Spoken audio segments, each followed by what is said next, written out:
Ito guys, may pinagawa na isang Sakura. Ito yung kanyang model, EB730. Ngayon yung complaint ng mayari nito, ayaw daw ito tumunog pag kinakabitan ng speaker. O natin yung power. Kung napansin nyo, ito yung kanyang display. Nagre-response naman pag in-off yung volume. Yun o. Pag ganitong issue guys,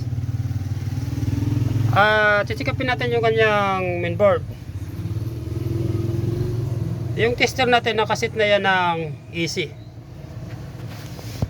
Ito yung kabitan ng kanyang speaker. Ito. Yan nakakonect yun sa kabila. Yan.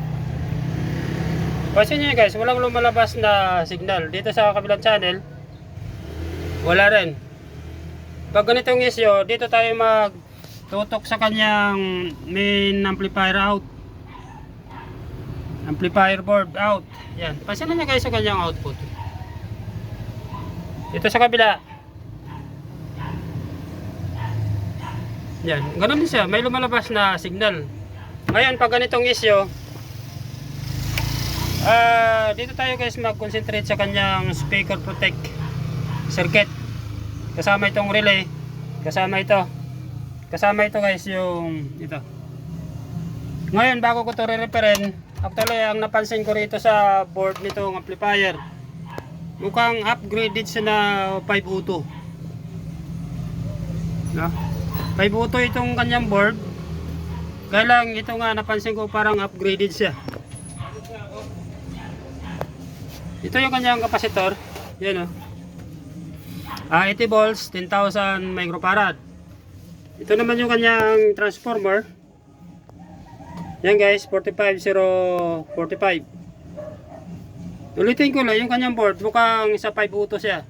Kailang upgraded. Gagawin ko muna ito guys. Pag natapos na, ituturo ko na lang kung ano yung naging cause na kanyang sira.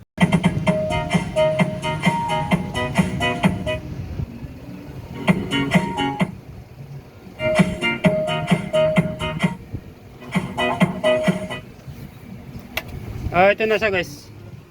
Yung sila rin yung mga pesa dun sa kanyang driver ng relay. Yung mga transistor dyan na 5401 and 551. Mayroon kasi siyang leak. Kaya lang ang dami ko rin check up hanggang dito kasi. Yan. Hanggang dito rin. Buo naman na nandyan. Nandoon ang cause na kanyang sira. Kung baka sa mayroon kasing leak yung mga transistor doon sa kanyang driver ng relay.